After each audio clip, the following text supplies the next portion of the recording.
Hello दोस्तों, आप सबका बहुत बहुत स्वागत है। दोस्तों, आज की वीडियो में हम क्लास 12 केमिस्ट्री में पढ़ेंगे वर्नर का उपसहसंयोजकता सिद्धांत या बर्नर का उपसहसंयोजक सिद्धांत।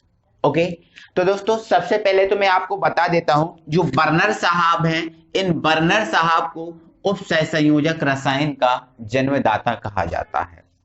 इन बर्नर साहब को उपसहसंयोजक रसायन का जन्मदाता कहा जाता है क्योंकि इन बर्नर साहब ने उपसहसंयोजक केमिस्ट्री पर, उपसहसंयोजक रसायन पर काफी ज्यादा अध्ययन किया और काफी ज्यादा अध्ययन करने के बाद इन बर्नर साहब ने सन 1893 में एक सिद्धांत प्रतिपादित किया, जो सिद्धांत कहलाता है हमारा वर्नर का उपसहसंयोजक सिद्धांत। इस सिद्धांत को देने के बाद इन्हें दोस्तों सन 1913 में एक पुरस्कार भी मिला था, जो नोबेल पुरस्कार था। क्या था? जो नोबेल पुरस्कार था। तो ध्यान रखना कि इस सिद्धांत के लिए सन 1913 में वर्नर साहब को एक पुरस्कार मिला था, जो है नोबेल पुरस्कार। ठीक है, अब दोस्तों हमें यह चीज समझनी है कि इस सिद्धांत में बर्नर साहब ने कहा क्या कहा। तो दोस्तों पहले तो आप एक संकुल बताता हूं आपको। जैसे मान के चलो ये दोस्तों कोई संकुल है K4FeCN का होल 6, ये संकुल है। इस संकुल में दोस्तों ये केंद्रीय धातु परमाणु, ये आपको जो दिख रहा है ये केंद्रीय धातु परमाणु है।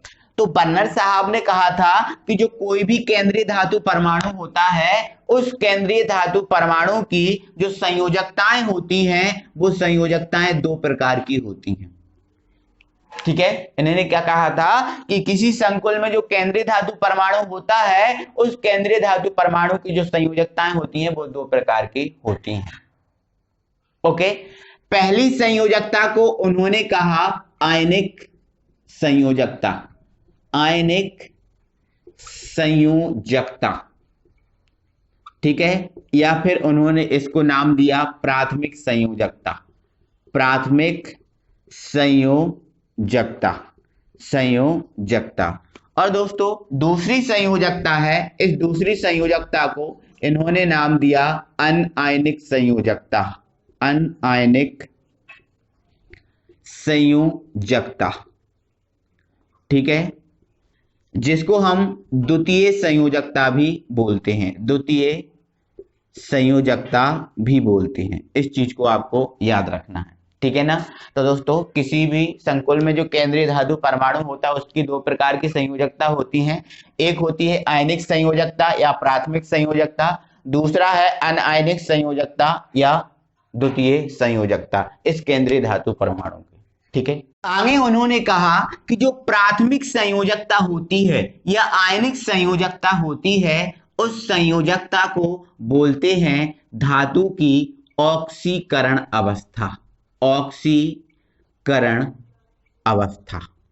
ठीक है, इस चीज को याद रखना। जो प्राथमिक संयोजकता या आयनिक संयोजकता होती है, उसे बोलते हैं धातु की, केंद्रीय धातु पर की ऑक्सीकरण अवस्था। इस चीज को आपको याद रखना, और ऑक्सीकरण अवस्था आपको निकालना आती है, इसमें कोई अलग बात नहीं है। ठीक है, आगे उन्होंने ये कहा दोस्तों कि जो द्वितीय संयोजकता या अनआयनिक संयोजकता होती है, इस संयोजकता को बोलते हैं उपसहसंयोजन संख्या, उपसहसंयोजन संख्या। ठीक है, तो ध्यान रखना, प्राथमिक संयोजकता को ऑक्सीकरण अवस्था और द्वितीय संयोजकता को बोलते हैं उपसहसंयोजन संख्या। अब ये उपसहसंयोजन संख्या क्या होती है? तो दोस्तों जो केंद्रीय धातु परमाणु होता है, इस केंद्रीय धातु परमाणु की से जितने लिगेंड जुड़े होते हैं, जितने लिगेंडों की संख्या होती है, वही लिगेंडों की संख्या कहलाती है उपसहसंयोजन संख्या। जिससे जैसे इसमें CN कितने जुड़े हुए हैं? 6 जुड़े हुए हैं, तो इसमें जो लिगेंडों की संख्या कितनी है? 6 है, तो उपसहसंयोजन संख्या भी कितनी होगी? इसकी 6 होगी। यदि किसी से 4 जुड़े हैं तो उपसहसंयोजन संख्या 4 होगी, 10 जुड़े हैं तो 10 होगी, 5 जुड़े हैं तो 5 होगी। तो दोस्तों जो लिगेंडों की संख्या होती है वही होती है उपसहसंयोजन संख्या। Any problem? ठीक है, कोई प्रॉब्लम नहीं होगी। अब आगे क्या कहा उन्होंने दोस्तों, जो आगे कहा है वो कहा कि जो ऑक्सीकरण अवस्था होती, मतलब प्राथमिक संयोजकता होती है, वो प्राथमिक संयोजकता ऋणात्मक द्वारा संतुष्ट होती है। किसके द्वारा? ऋणात्मक परमाणु द्वारा, ऋणात्मक परमाणु द्वारा संतुष्ट होती है। कौन सी संयोजकता? प्राथमिक संयोजकता। ओके। और आगे उन्होंने कहा कि जो द्वितीय संयोजकता होती है, जो द्वितीय संयोजकता होती है वो धनायन, ऋणायन एवं उदासीन परमाणु द्वारा संतुष्ट होती है। देखो, जो प्राथमिक संयोजकता है वो तो केवल ऋणायन द्वारा संतुष्ट होगी, लेकिन जो द्वितीय संयोजकता है वो धनायन, ऋणायन एवं उदासीन परमाणु, इन तीनों में से किसी के द्वारा भी संतुष्ट हो सकती है। ठीक है।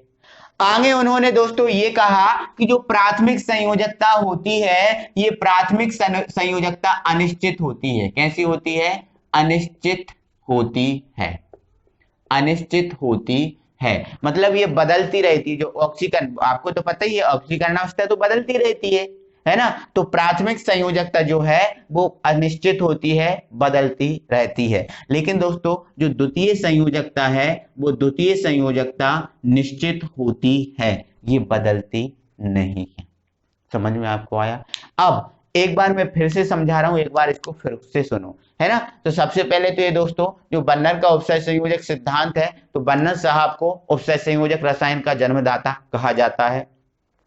इस सिद्धांत का प्रतिपादन उन्होंने 1993 में किया था, इसीलिए सन 1913 में इसको नोबेल पुरस्कार द्वारा सम्मानित किया गया है। ठीक है।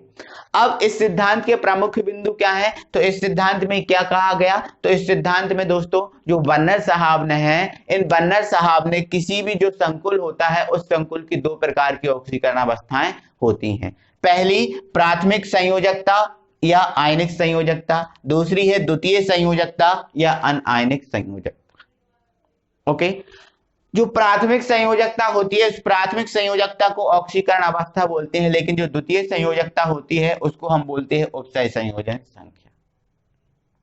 आगे उन्होंने कहा कि जो प्राथमिक संयोजकता है वो ऋणात्मक परमाणु द्वारा संतुष्ट हो जाती है, लेकिन जो द्वितीय संयोजकता है वो धनायन, ऋणायन या उदासीन परमाणु द्वारा संतुष्ट होती है। आगे उन्होंने कहा कि जो प्राथमिक संयोजकता होती है वो अनिश्चित होती है, मतलब ये बदलती रहती है, लेकिन जो द्वितीय संयोजकता होती है वो कैसी होती है? निश्चित होती है, बदलती नहीं है। तो ये हुआ दोस्तों बर्नर का उपसय संयोजकता सिद्धांत। अब दोस्तों इसकी जो पूरी थ्योरी है, इस पूरी थ्योरी को मैं स्क्रीन पर ला रहा हूं, आप इसको कॉपी में अच्छे से समझ के लिख लीजिएगा। अब इसके बाद दोस्तों हम प्राथमिक संयोजकता और द्वितीय संयोजकता में अंतर समझते हैं कि क्या अंतर है। तो मैं प्राथमिक संयोजकता और द्वितीय संयोजकता में अंतर बताता हूं। वैसे तो मैं आपको बता चुका हूं, आपको समझ में आ गया होगा, फिर मैं भी बता दे रहा हूं। ठीक है। तो देखो, प्राथमिक संयोजकता मैंने आपको बताया था, प्राथमिक संयोजकता को आयनिक संयोजकता बोलते हैं, बिल्कुल बोलते हैं। ठीक है। तो इसमें क्या हो जाएगा? द्वितीय संयोजकता को हम क्या बोलते हैं? अनआयनिक संयोजकता। ये चीज मैंने बता दी, है ना। तो प्राथमिक संयोजकता को आयनिक संयोजकता और इसको हम क्या बोलते हैं? अनआयनिक संयोजकता, अनआयनिक संयोजकता। Any problem? ठीक है। दूसरा पॉइंट, प्राथमिक संयोजकता को धातु की ऑक्सीकरण अवस्था बोलते हैं। क्या बोलते हैं? धातु के ऑक्सीकरण अवस्था। और द्वितीय संयोजकता को क्या बोलते हैं? अभी हमने बताया, द्वितीय संयोजकता को धातु की उपसय संयोजक संख्या बोलते हैं। उपसय संयोजक संख्या बोलते हैं। ये तो मैंने बता ही दिया है आपको। ठीक है। और उपसय संयोजक संख्या क्या होती है? जितनी लिगेंडों की संख्या होती है वही संख्या उपसय संयोजक संख्या होती है। ठीक है। थर्ड पॉइंट है, यह ऋणायनों द्वारा संतुष्ट होती है। मतलब जो प्राथमिक संयोजकता है वो ऋणायनों द्वारा संतुष्ट होती है, लेकिन हमने इसमें आपको बताया था यह है ऋणायन, क्या? ऋणायन, ठीक है, धनायन एवं उदासीन परमाणु द्वारा संतुष्ट होती है। इन पॉइंटों को आप अच्छे से जमा के लिख लीजिएगा, जिस प्रकार से ये जमे हैं उस टाइप से इनको जमा कर आप लिख लीजिएगा। ठीक है, अगला पॉइंट क्या है, यह अनिश्चित होती है। ये कैसी होती है, अनिश्चित होती है, क्योंकि ये बदलती रहती है, लेकिन ये जो है ना वो निश्चित होती है। कैसी होती है, निश्चित होती है। ठीक है, किसी भी केंद्रीय धातु परमाणु के लिए ये चीज निश्चित होती है और कैसी होती है, अनिश्चित होती है। तो दोस्तों ये प्राथमिक संयोजकता और द्वितीय संयोजकता में अंतर हुआ। आई होप दोस्तों कि आपको ये बर्नर का उपसय संयोजकता सिद्धांत, प्राथमिक संयोजकता, द्वितीय संयोजकता, इनमें अंतर अच्छे से समझ में आ गया होगा। ठीक है, तो दोस्तों यदि आपने अभी तक हमारे चैनल को सब्सक्राइब नहीं किया है तो चैनल को सब्सक्राइब कर लें और बेल आइकन को प्रेस कर लें। अगले वीडियो में हम फिर आपसे मिलते हैं, तब तक के लिए थैंक यू वेरी मच।